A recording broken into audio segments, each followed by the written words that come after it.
അങ്ങനെ PJ Joseph sir കലമുടച്ചിരിക്കുന്നു. പാർട്ടിയിൽ രണ്ടാം തരക്കാരനായി ജീവിച്ച് ജോസഫ് സാറിന് മതിയായി. കിട്ടുന്നതെല്ലാം മാണി സാറും മക്കളും ഒറ്റയ്ക്ക് തിന്നുന്ന പരിപാടി ഇനി നടപ്പില്ല. കിട്ടുന്നതിൽ പാതി തനിക്കും കൂടി കിട്ടിയാലേ എന്ത് പരിപാടി നടക്കൂ എന്ന് ജോസഫ് സാർ ഇതാ വ്യക്തമാക്കി കഴിഞ്ഞു. മാണി ഗ്രൂപ്പിന് കോട്ടയത്ത് ഒരു സീറ്റ് കൊടുത്താൽ ഇടുക്കിയിലോ ചാലക്കുടിയിലോ ഒരു സീറ്റ് തങ്ങൾക്കും വേണം എന്നാണ് ജോസഫ് സാറിൻ്റെ ആവശ്യം. മാണി സാർ പെട്ടോ? പെട്ടു. UDF പെട്ടോ? ശരിക്കും പെട്ടു. അപ്പോൾ അതുകൊണ്ട് ഞങ്ങൾ പറഞ്ഞു എന്നും കേരള കോൺഗ്രസ് യോജിച്ച കേരള കോൺഗ്രസ് 2 സീറ്റെങ്കിലും ഉണ്ടായിരുന്നു. പാർട്ടി ഭിന്നിച്ച് 2 വയസ്സായപ്പോൾ 2 മുന്നണിയിൽ ഓരോ സീറ്റ് യോജിച്ച പശ്ചാത്തലത്തിൽ ഐക്യജനാധിപത്യ മുന്നണി 2 സീറ്റ് കിട്ടേണ്ടതെന്നാണ്. അല്ല, ഇവിടെ എന്തൊക്കെയോ പറയുന്നത് കേട്ടല്ലോ. ഈ വീട് മോക്കുള്ളതാണെന്നോ കല്യാണത്തിന് മുമ്പേ എഴുതി കൊടുത്തേക്കാമെന്നോ. അതിനെന്താ? അയ്യെന്താ മാങ്ങാ തൊലി. അത് ഇടദ്ദേഹം നമ്മളെല്ലാരും കൂടെ ആശയുടെ പേരിലും കൂടെ എഴുതി വച്ചാ മതിയല്ലോ. അതത്ര എളുപ്പത്തിൽ നടപ്പുള്ള കാര്യമാണോ? 84-ൽ കേരള കോൺഗ്രസിന് 3 സീറ്റ് ഉള്ളപ്പോൾ ലീഗിന് അന്നും 2 സീറ്റേ ഉള്ളൂ. 77-ൽ കേരള കോൺഗ്രസിന് 2 സീറ്റ്, അന്നും ലീഗിന് 2 സീറ്റേ ഉള്ളൂ. അപ്പോൾ വേറെ പാർട്ടികളുമായിട്ട് കമ്പയർ ചെയ്യേണ്ട. അപ്പോൾ ഈ 2 സീറ്റ് കിട്ടണമെന്നുള്ള ആവശ്യം ന്യായമായിട്ടുള്ളതാണ്. പൊട്ടന്റെ മുമ്പിൽ ശങ്കൂതണമാരി ഞാൻ ഈ കാര്യം പറയാൻ തുടങ്ങിയത് വർഷം കുറയായി. സ്വന്തം നാട്ടിന് സ്ഥലം മാറ്റം വാങ്ങി പെട്ടിയും പ്രമാണമായിട്ട് നാണമില്ലാതെ ഭാര്യ വീട്ടിൽ വന്ന് പൊറുക്കാൻ തുടങ്ങിയപ്പോ ഞാൻ പറഞ്ഞതാ ഇത് കോടാലിയാവുന്നു. കോട്ടയത്തിന് പുറമെ ഇടുക്കിയോ പഴയ മുഖ്യമന്ത്രിയുടെ ഭാഗമായ ചാലക്കുടിയോ വേണമെന്നാണ് ഞാൻ ഉന്നയിച്ചിരിക്കുന്നത്. ഇത് കോൺഗ്രസ് പ്രസിഡന്റ് രാഹുൽ ഗാന്ധിയുടെ മുന്നിലാണ് അവതരിപ്പിച്ചത്. ലോക്കലായിട്ട് ചർച്ച ചെയ്ത് തീരുമാനം ഉണ്ടാക്കാനാണ് പറഞ്ഞിരിക്കുന്നത്. ആ ചർച്ച നാളെ ആരംഭിക്കുന്നത്. ശരി, അങ്ങനെയെങ്കിൽ എങ്ങനെ കിട്ടുന്നതില് നിനക്കെത്ര എനിക്കെത്ര എന്ന് വ്യക്തമായിട്ട് പറയണം. 60 എനിക്ക്, 40 നിനക്ക്. സമ്മതം ഉണ്ടെങ്കിൽ മതിയില്ലേ ഞാൻ പോവാൻ. ഒരുമാതിരി കണ്ണിച്ചോരത്തെ വർത്താനം പറയാടേ. കഷ്ടപ്പാട് എനിക്കുണ്ട്. എന്നാ നീ ഒരു കാര്യം ചെയ്യും, 40ന്റെ കൂടെ ഒരു 10,000 കൂടി ഇട്ടോ. പറ്റില്ല. ഒരു 5,000, ഒരു 1,000. ചുമ്മാ ഇരടേ. ശരി, 500 ഉറപ്പിച്ചോ. ഞാൻ ഉറപ്പിച്ചില്ലെങ്കിലോ? ഇടുന്ന 200 രൂപയുടെ. മാണി ഗ്രൂപ്പിന് 2 സീറ്റ് കൊടുത്താൽ മാത്രം പോരാ. ആ സീറ്റിൽ ജോസഫ് സാറിന് തന്നെ മത്സരിക്കുകയും വേണം. മാണി സാറിനും കോൺഗ്രസിലെ ചാണ്ടി വിഭാഗത്തിനും കൂടി ഒറ്റയടിക്ക് ഡബിൾ ചെക്ക്. മത്സരിച്ചു കൂടായില്ല. അല്ല, പൊതുപ്രവർത്തനം ഞാൻ 91 ശ്രമിച്ചത്. അന്ന് രാജീവ് ഗാന്ധി ഭരിച്ച പശ്ചാത്തലത്തിൽ അന്ന് ജയിച്ചില്ല. അതുകൊണ്ട് ലോക്സഭയിലേക്ക് പോയാൽ കൊള്ളാമെന്ന് ആഗ്രഹമുണ്ട്. കുഴപ്പമായി എന്നാ തോന്നുന്നത്. മാണി സാറ് കിട്ടുന്നതെല്ലാം കുടുംബത്തിലേക്ക് കൊണ്ടുപോകുന്നു എന്ന് പറഞ്ഞാൽ എങ്ങനെ നിഷേധിക്കും? മരുമകൾ നിഷ ജോസിനെ വരെ മത്സരിപ്പിക്കാൻ മാണി സാർ തയ്യാറെടുക്കുന്നു എന്ന വാർത്ത വരെ പുറത്തിറങ്ങിക്കഴിഞ്ഞു. പിന്നെ എങ്ങനെയാണ് ജോസഫ് സാർ കച്ചറയുണ്ടാക്കാതിരിക്കുക? ഏതായാലും മത്സരിക്കാൻ താനില്ല എന്ന് നിഷ പറഞ്ഞു കഴിഞ്ഞിട്ടുണ്ട്. അത്രയെങ്കിലും ആശ്വാസം. ഇല്ല, അങ്ങനെ ഒരു പാർട്ടി കമ്മിറ്റി ചേർന്നിട്ടില്ല. ഇതൊക്കെ ഊഹാപോഹങ്ങളാണ്. ഇതുവരെ പാർട്ടി കമ്മിറ്റി ഇത് ആലോചിച്ചിട്ടില്ല. ഇല്ല, ഒരിക്കലും ഇല്ല. അത് നേരത്തെ ഞാൻ പറഞ്ഞിട്ടുള്ള കാര്യമാണ്. ഈ തെരഞ്ഞെടുപ്പിന് മത്സരിക്കുന്നില്ല എന്നുള്ളത് നേരത്തെ തന്നെ പറഞ്ഞ് നമ്മൾ അതൊക്കെ പറഞ്ഞ് ഗുഡ് ബൈ ഒക്കെ പറഞ്ഞ് പോയതാണല്ലോ. പിന്നെ വീണ്ടും ഇങ്ങനെ ഒരു ചോദ്യം, എനിക്കറിയില്ല എന്തുകൊണ്ടാണ് ഇങ്ങനെ ഒരു ന്യൂസ് വരുന്നത്. ജോസഫ് സാറ് പറഞ്ഞ് മാണി സാറിനെ മൊഴി ചൊല്ലുമോ? അങ്ങനെയൊക്കെ ചെയ്യാനുള്ള താക്കത്ത് ജോസഫ് സാറിനുണ്ടോ? പോയാൽ ഇനി എങ്ങോട്ട് പോകും? വിട്ട് വെറുതെ മുമ്പേ എന്ത് പറയാനാണ്? ഇത് ജോസഫും മാണിയും തമ്മിലുള്ള തർക്കം തുടങ്ങിയിട്ട് കുറച്ച് കാലമായി. യഥാർത്ഥത്തിൽ ആ PJ ജോസഫ് LDF നല്ലതുപോലെ നിന്ന് പോകുന്ന ഒരാളായിരുന്നു. വെറുതെ മാണീന്റെ കൂടെ കൂടി അയാൾ ഉള്ളതും പോയി എന്ന് പറഞ്ഞാൽ മതി. ചേട്ടൻ പറഞ്ഞു കഴിഞ്ഞാ അപ്പൊ ഞാനൊന്നും പറയണ്ടേ? ഞാൻ പറഞ്ഞാലും നീ പറഞ്ഞാലും എല്ലാം ഒന്ന് തന്നെയല്ലേടാ. ഇനി ഇതാ പാട്. എനിക്കൊന്നും ചെയ്യാൻ കിട്ടൂല. എല്ലാം ചേട്ടൻ ഒറ്റയ്ക്ക് കയറി ഒരു ചെയ്യല. ഇപ്പോൾ അദ്ദേഹത്തിനൊരു പുനർചിന്തനം വന്നിട്ടുണ്ടാവും. അന്നാ ലേനം തെറ്റായി പോയി. അതുകൊണ്ട് ഏതെങ്കിലും ഒരു സന്ദർഭത്തിൽ പുറത്തു കിടക്കാൻ അദ്ദേഹം ഉദ്ദേശിക്കുന്നുണ്ടാവും. എന്താണ് യഥാർത്ഥ വസ്തുത എനിക്കറിയില്ല. പക്ഷെ മാധ്യമങ്ങളിലുള്ള വാർത്ത കാണുമ്പോൾ അങ്ങനെയുണ്ട്. അളിയന് ഇതൊരു കാര്യം മനസ്സിലായില്ലേ? കൊട്ടാരം വീട് മാളൂര് സ്ത്രീധനമായി കൊടുക്കുന്ന കാര്യം നമ്മ തമ്മിൽ ഇന്നലെ സംസാരിച്ചില്ലേ? അതറിഞ്ഞപ്പോ മുതലുള്ള ഏനക്കേടായത്. എന്ത് കാര്യത്തിന് ഒറ്റ കെട്ടായി നിന്നിട്ട് ഈ ഒരു നിസ്സാര കാര്യത്തിന് ഇങ്ങനെ കാണിച്ച ഒട്ടും ശരിയായില്ല. ഒരു കുഴപ്പവുമില്ലാതെ സമാധാനത്തോടെ കഴിഞ്ഞിരുന്ന ജോസഫ് സാറിനെയും മാണി സാറിനെയും തമ്മിൽ തെറ്റിച്ചത് ആരാണ്? അത് കേരള കോൺഗ്രസിലുള്ളവരല്ല, മറിച്ച് കോൺഗ്രസിലുള്ള ചില കുബുദ്ധികളായ നേതാക്കളാണെന്നാണ് പുറത്തു വരുന്ന വാർത്തകൾ. അതായത് ചാണ്ടി സാറാണല്ലോ പിണങ്ങിപ്പോയ മാണി സാറിനെ അനുനയിപ്പിച്ച് മുന്നണിയിലേക്ക് തിരിച്ചു കൊണ്ടുവന്ന് രാജ്യസഭാ സീറ്റും കൊടുത്ത് പൂജിച്ചിരുത്തിയത്. ഇത് സ്വതവേ മാണിസാറിനോട് കലിപ്പിലിരിക്കുന്ന ചെന്നിത്തലാജിക്കും സംഘത്തിനും പിടിക്കുമോ? മാണിസാറിനെ എങ്ങനെയെങ്കിലും പുറത്തു ചാടിച്ചേ മതിയാകൂ.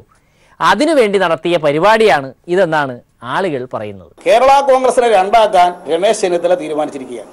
അതിന്റെ ഭാഗമായി PJ ജോസഫിന് എല്ലാ പിന്തുണയും രമേശ് ചെന്നിത്തല വാഗ്ദാനം ചെയ്തിട്ടുണ്ട്. കേരള കോൺഗ്രസ് പിളരുന്നുണ്ടെങ്കിൽ കോൺഗ്രസ് ആണ് കേരള കോൺഗ്രസിനെ പിളർക്കുന്നത്. അല്ലെങ്കിൽ ഒരു മുന്നണിയിലൊരു കക്ഷി പിളരുമോ? അപ്പൊ നിങ്ങൾ പിളർന്നാലും നിങ്ങൾക്ക് സംരക്ഷണം ചെയ്യാം എന്ന് പറഞ്ഞ് KM മാണിയുടെ ദുർബലപ്പെടുത്തുക എന്നുള്ളതാണ് കോൺഗ്രസിന്റെ അജണ്ട. അത് KM മാണിയുടെ പാർട്ടിയെ ഒതുക്കാൻ കുറെ കാലമായിട്ട് കോൺഗ്രസിൽ ഒരു വിഭാഗം ശ്രമിക്കുന്നുണ്ട്. അവരുടെ ഒത്താശയോട് കൂടിയിട്ടാണ്. കേരള കോൺഗ്രസിൽ അങ്ങനെ വലിയ കുഴപ്പമില്ല. പാഷാണങ്ങളെല്ലാം കോൺഗ്രസിലാണ്. അവരാണ് കേരള കോൺഗ്രസ്സുകാരെ നൈസായിട്ട് തമ്മിൽ തെല്ലിക്കുന്നത്. ഇരുവരെയും അടിച്ച് പിരിച്ചിട്ടേ ഉള്ളൂ അവർക്ക് വിശ്രമം. ഭാഗ്യശക്തികൾ ആണ് ഇപ്പൊ കേരള കോൺഗ്രസിൽ ഇടപെട്ട് ഇപ്പൊ കലാപം ഉണ്ടാക്കുന്നത്. പക്ഷെ ആ നിലപാടെടുക്കാൻ PJ ജോസഫിന് കഴിയുമെന്ന് എനിക്ക് പറയാൻ സാധിക്കില്ല. അദ്ദേഹത്തിന് പഴയതുപോലെ ഇടപെടാനുള്ളൊരു ശക്തി ഉണ്ടെന്ന് തോന്നുന്നില്ല. ഉണ്ടെങ്കിൽ ശക്തി തെളിയിക്കട്ടെ. അപ്പൊ നമുക്ക് രാഷ്ട്രീയ രംഗത്ത് വരുന്ന മാറ്റം എന്താണെന്ന് അപ്പോഴല്ലേ പറയാൻ സാധിക്കും. ഇനി ഞാൻ ചതിക്കൂല, ഇറങ്ങൂലതാ. ഇനി നിനക്കെന്നെ ചതിക്കാൻ സാധിക്കൂല. താൻ എന്താണ് പറഞ്ഞത്? ഞാൻ തന്നെ ചതിച്ചെന്ന ഓക്കത്തരം പറയരുതും. മാണിയെ ഒന്ന് ശരിയാക്കാൻ കുറച്ചു കാലമായി കോൺഗ്രസിൽ ചില ആളുകൾ ശ്രമിക്കുന്നുണ്ട്. ബലപേശാനുള്ള ശക്തി കുറക്കുക. അപ്പൊ കേരള കോൺഗ്രസിനെ ഭിന്നിപ്പിക്കണം. കേരള കോൺഗ്രസ് ആവശ്യപ്പെട്ടിരിക്കുന്ന 2 സീറ്റാണ്. 2 സീറ്റ് തരൂല എന്ന് മുല്ലപ്പള്ളി പറഞ്ഞു, 1 തരൂ. അതിന് കേരള കോൺഗ്രസ് വിധേയമാകുന്നില്ല എന്ന് കാണുമ്പോൾ കേരള കോൺഗ്രസിനെ തന്നെ പിളർക്കുക. എപ്പോഴും കോൺഗ്രസിനെ പിളർപ്പുണ്ടാക്കിയത്, കേരള കോൺഗ്രസിൽ പിളർപ്പുണ്ടാക്കിയത് കോൺഗ്രസ്സാണ്. ഈ ബ്ലഡി ഫൂളുമായിട്ടുള്ള കൂട്ടുകെട്ടും നിങ്ങൾക്ക് അത്ര നല്ലതല്ല.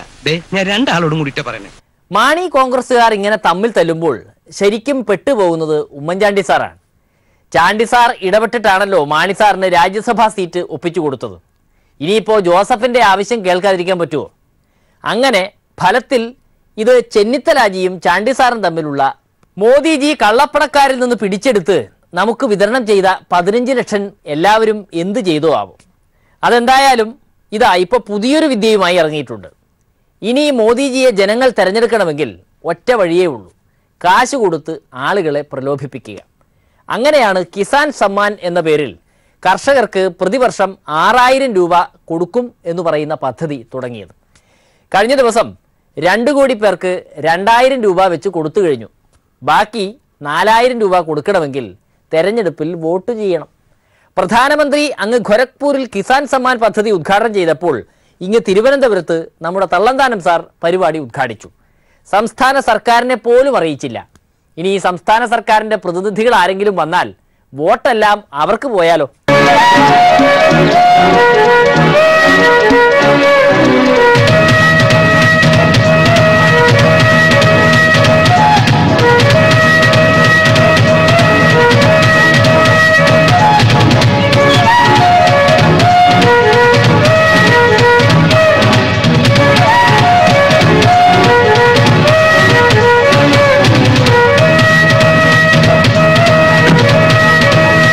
തൊഴിലവസരം സൃഷ്ടിക്കും, കള്ളപ്പണം പിടിച്ച് ബാങ്കിലിട്ട് തരും എന്നൊക്കെ പറഞ്ഞ് അധികാരത്തിൽ കയറിയിട്ട് വർഷം 5 ആയി. ഇതുവരെ ഒന്നും നടന്നില്ല. അവസാനത്തെ വഴിയാണ് ഇപ്പോൾ ചെയ്യുന്നത്. ബജറ്റിൽ പ്രഖ്യാപിച്ചിട്ട് ആഴ്ച 2 കഴിയും മുന്നേ അക്കൗണ്ടിൽ പണമെത്തി. അപ്പോൾ പറ്റും.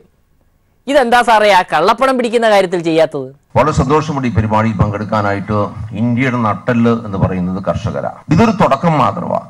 നമ്മൾ ഈ വർഷം തന്നെ ഡിസംബർ 1-ാം തീയതി മുതൽ നടപ്പാക്കുന്നു. ഇത് ആദ്യ ഗഡു. ഇന്ന് ഇന്ത്യയിലെ 2 കോടി കർഷകർക്കാണ് ഈ ആദ്യത്തെ ഇൻസ്റ്റാൾമെന്റ് ഇന്ന് കൊടുക്കുന്നത്. അതാരൊക്കെയാ അവർക്ക് പുറത്തൊരു കൂട്ടം തന്നെ ഉണ്ടല്ലോ. അയൽവക്കക്കാരും നാട്ടുകാരും ഒക്കെയാ. ഇന്ന് വരുമെന്നറിയാലോ. സാറിനെ കാണാൻ വന്നായിരിക്കും. ഓഹോ, പാവങ്ങൾ. എല്ലാവർക്കും എന്റെ വക ഒരു 100 രൂപ വെച്ച് കൊടുത്തേക്ക്. അത് വേണോ? വേണം. പ്രധാനമന്ത്രി ആ ബട്ടൺ പ്രസ് ചെയ്യുമ്പോൾ കിട്ടുന്ന, പണ്ടൊക്കെ നമ്മൾ മുദ്രാവാക്യങ്ങൾ കേട്ടിട്ടുണ്ട്, ബഡ്ജറ്റിൽ അനൗൺസ്മെന്റ് കേട്ടിട്ടുണ്ട്. ഇതാ ബഡ്ജറ്റ് കഴിഞ്ഞിട്ട് 2 ആഴ്ച കഴിഞ്ഞപ്പോഴത്തേക്ക് ഇത് ആദ്യത്തെ ഗഡുവായ തുക 2 കോടി കർഷകർക്ക് ഏതാണ്ട് 20,000 കോടി രൂപ എത്തിക്കുക. ചരിത്രത്തിൽ എവിടെയെങ്കിലും, ലോകത്ത് എവിടെയെങ്കിലും ഇങ്ങനെ നടന്നിട്ടുണ്ട്? ഈ സർക്കാരിന്റെ അവസാന പരിപാടിയാണ് ഇതെന്ന് തള്ളന്താനം സാർ. 2000 രൂപ അക്കൗണ്ടിൽ ഇട്ടു തന്നു. ബാക്കി കിട്ടണമെങ്കിൽ BJPക്ക് വോട്ട് ചെയ്യണം. ഇതൊരുമാതിരി ആധാരം പണയം വെച്ച് കടമെടുക്കുന്നത് പോലെ ആയിപ്പോയി. ഈ സർക്കാരിന്റെ അവസാനത്തെ പരിപാടി ചെയ്ത് നമ്മളിതാ ചെയ്തു കൊടുത്തിരിക്കുന്നു.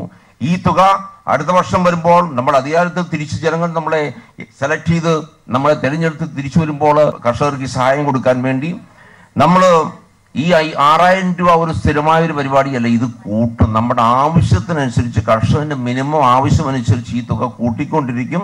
അത് തീർച്ചയായിട്ടും അടുത്ത വർഷങ്ങൾ വരുമ്പോൾ ഇത് കൂടിക്കൂടി പോകും.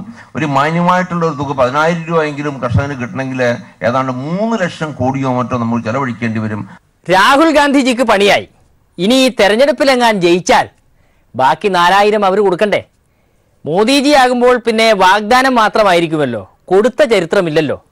ഇത് പിന്നെ തെരഞ്ഞെടുപ്പായിപ്പോയി. രാഹുൽ ഗാന്ധിക്കൊക്കെ കണക്ക് കൂട്ടാൻ അറിയാമെന്ന് ഞാൻ വിചാരിക്കുന്നു.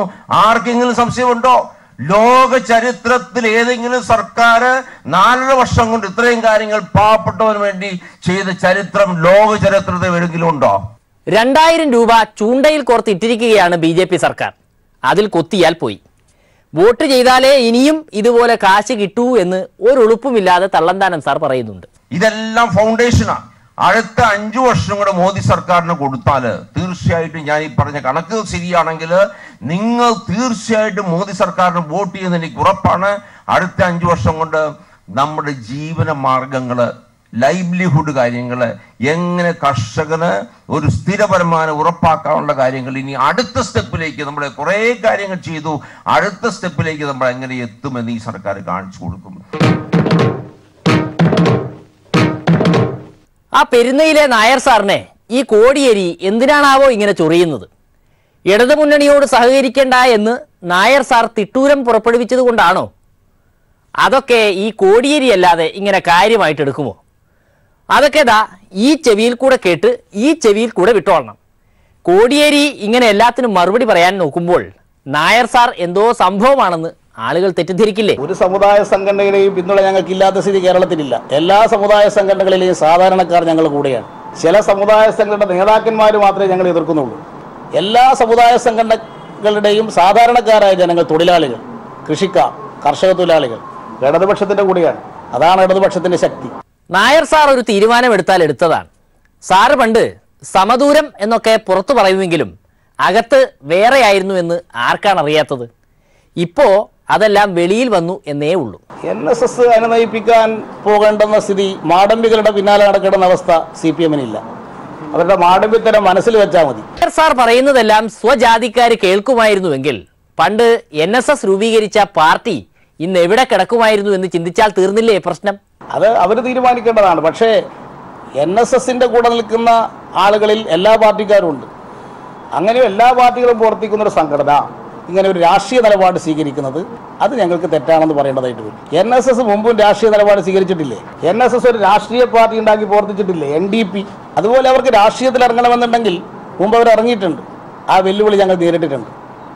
ആ NDP ഉൾപ്പെടുന്ന SRP-യും DLP-യും ഉൾപ്പെടുന്ന മുന്നണിയെ തോൽപ്പിച്ചുകൊണ്ടാണ് 87-ൽ ഇടതുപക്ഷം അധികാരത്തിൽ വന്നത്. അതുകൊണ്ട് അത്തരത്തിലുള്ള ഇടപെടലുകൾ മുൻകാലത്തും ഇവർ നടത്തിയിട്ടുണ്ട്. അത് കേരളത്തിൽ വേണ്ടത്ര അതിനെ നേരിടാനുള്ള കരുത്ത് ഇടതുപക്ഷ പ്രസ്ഥാനത്തിനുണ്ട് എന്ന് മുൻകാലത്ത് തെളിയിച്ചിട്ടുണ്ട്. ഇനി തള്ളന്താനം സാറിന്റെ തള്ളുകളാണ്. തിരുവനന്തപുരം പേരൂർക്കടയിലെ കേന്ദ്രീയ വിദ്യാലയത്തിൽ ഒരു പരിപാടിയിൽ പങ്കെടുക്കാൻ വന്നപ്പോഴാണ് അവിടെ വന്ന രക്ഷിതാക്കൾക്ക് തള്ളന്താനം സാറിന്റെ തള്ളുകൾ സഹിക്കേണ്ടി വന്നു. അതുപോലെ തന്നെ ഞങ്ങളുടെ കുറെ ആൾക്കാർ ശശി തരൂരിനെ വധിക്കണമെന്നുണ്ടാകും. അങ്ങനെ ഏറ്റവും വലിയ ആളിനെ വധിക്കുക എന്നുള്ളതാണ് ഏറ്റവും വലിയ അച്ചീവ്മെൻ്റ് എന്നുള്ളത് വിശ്വസിക്കുന്ന കുറേ ആൾക്കാർ രാവിലെ എഴുന്നേറ്റ് വരുമ്പോഴും പകൽ മുഴുവനും. കാരണം ഇന്ന് കേരളത്തിലെ പണി മുഴുവൻ ചെയ്യുന്ന ബംഗാളിയല്ലേ, നമുക്ക് വേറെ ഒരു പണിയില്ലല്ലോ. ഈ കുന്തം എടുത്തുകൊണ്ട് ഇതേ രാവിലെ മുതൽ കുത്തിക്കൊണ്ടിരിക്കുക, ആരെ വധിക്കാമെന്ന് നോക്കിക്കൊണ്ടിരിക്കുക. ഇതൊക്കെയാണ് മലയാളിയുടെ ഏക പ്രൊഫഷൻ. എന്തിനായിരിക്കും സാറേ എല്ലാവരും സാറിനെ മാത്രം ഇങ്ങനെ വധിക്കുന്നത്? സ്വന്തം പ്രസംഗം മൊബൈലിൽ പിടിച്ച് കേട്ടു നോക്കിയാൽ അത് മനസ്സിലാകും. അതുപോട്ടെ, ഇനി മക്കളെ വളർത്തുന്ന രക്ഷിതാക്കൾക്കുള്ള ഉപദേശ തള്ളുകളാണ്. ഇവിടെ എങ്ങും പാലം വീഴുന്നില്ല. London bridge falling. എന്താ what is the difference between drumstick and a drum? ഓ, എന്തൊരു ജീനിയസ് ഉപയോഗിക്കേണ്ട ചോദ്യങ്ങളാ ചോദിക്കുന്നറിയോ ഈ 2.5 വയസ്സുകാരിയോട്. അത് കഴിഞ്ഞിട്ട് അതാ തീരുമാനിക്കും 1000 പേരിൽ 50 പേര് ഇതാ റാങ്ക് നമ്പർ 1 2 3 4 50. ബാക്കി 950 കുട്ടികളും മന്ദബുദ്ധികള്. സ്റ്റാമ്പും കുത്തി അങ്ങ് വിടുക. കുട്ടികളെ രക്ഷിതാക്കൾ മന്ദബുദ്ധികളാണ് എന്ന് മുദ്ര കുത്താതെ നന്നായി തള്ളാൻ പഠിപ്പിച്ചാൽ കേന്ദ്രമന്ത്രി വരെ ആയിക്കൂടെ? വീട്ടിൽ ചെല്ലുമ്പോഴേ, സ്കൂളിൽ നിന്ന് ഇറങ്ങുമ്പോഴേ, ലിസ്റ്റ് കാണാത്തപ്പോഴേ അമ്മ പറയും, എടീ മന്ദബുദ്ധി, എടാ മന്ദബുദ്ധി, കണ്ടില്ലേ അയൽവക്കത്തെ കുട്ടിക്ക് 1ാം റാങ്ക് കിട്ടി, നീ എവിടെയാ, യു ആർ യൂസ്ലെസ്, പോയി ചാട, എന്തെങ്കിലും ചെയ്യണം, പോയി ആറ്റിച്ചാട. Yes or no? എന്നെങ്കിലും നിങ്ങൾ എൻ്റെ മോളെ നീ ഒരു ജീനിയസ് ആണെന്ന് നിങ്ങൾ ആരെങ്കിലും വീട്ടിൽ പറഞ്ഞിട്ടോ? അയൽവക്കത്തെ കുട്ടിയെ കണ്ടുപിടിക്കണം, അവള് മിടിക്കുക. അയൽവക്കത്തെ കൊച്ചൻ ഒന്നും അല്ലാനാ, വീട്ടിലെ കൊച്ചൻ വളരെ മോശം. പ്രോസസ്സ് തുടങ്ങുക, സ്റ്റാമ്പിട്ടിരിക്കുക 2.5 വയസ്സിലെ, ഇവൻ മന്ദബുദ്ധിയാണ്, ഇവൻ ആവറേജ് ആണ്, ഇവള് നല്ല ബുദ്ധിയുള്ളതാണ്, എബോ ആവറേജ് ആണ്, വെരി ഇന്റലിജന്റ് ആണ്, ജീനിയസ് ആണെന്ന്. പിന്നെ കുറെ കലാപ്രതിഭകളും ആകാശത്തിൽ ഇങ്ങോട്ട് ഇറങ്ങി വരും. സ്കൂളിൽ ഏത് പരിപാടി ഉണ്ടെങ്കിൽ ഈ കലാപ്രതിഭകൾ, ഇതിന് മാത്രമേ ടാലന്റ് ഉള്ളൂ. അപ്പനും അമ്മയും ഇവൾക്ക് കഴിവില്ല, അയൽവക്കത്തെ കുട്ടിക്ക് കഴിവുണ്ട്, അവിടെ വലിയ ഡാൻസുകാരത്തിയാണ്, പാട്ടുകാരത്തിയാണ്, എല്ലാമാണ്, എൻ്റെ കുട്ടി കൊള്ളൂല്ല. കുട്ടികൾ എങ്ങനെ വേണമെങ്കിലും പഠിച്ചോളൂ, പക്ഷേ ഇങ്ങനെ ഒരു ഉപദേശി ആകാതിരിക്കുന്നതാണ് നല്ലത്. നമ്മുടെ എത്ര വീട്ടിൽ സംസാരങ്ങൾ നടക്കുന്നുണ്ട്? ഉണ്ടോ? സംസാരം ഉണ്ടായാൽ തന്നെ അത് ആരെങ്കിലും വധിക്കാൻ വേണ്ടിയുള്ള സംസാരമല്ലേ നടക്കുന്നത്? പ്രധാനമന്ത്രി കൊള്ളൂല, മുഖ്യമന്ത്രി കൊള്ളൂല, MP കൊള്ളൂല, MLA കൊള്ളൂല, കളക്ടർ കൊള്ളൂല, അയൽവാസി കൊള്ളൂല, ഞാൻ മാത്രം ശരി. ഇതിനപ്പുറത്തൊരു പോസിറ്റീവായി ചിന്തിക്കാന്, ഞാനിവിടെ ജനിച്ചിരിക്കുന്നത്, മോളെ നീ ഇവിടെ ജനിച്ചിരിക്കുന്നത് ലോകത്തിൽ മാറ്റം വരുത്താൻ വേണ്ടിയാണ്, നീ മാറ്റം വരുത്തണം എന്ന് പറയാൻ ധൈര്യമുള്ള എത്ര അപ്പനമ്മമാർ ഇവിടെയുണ്ട്.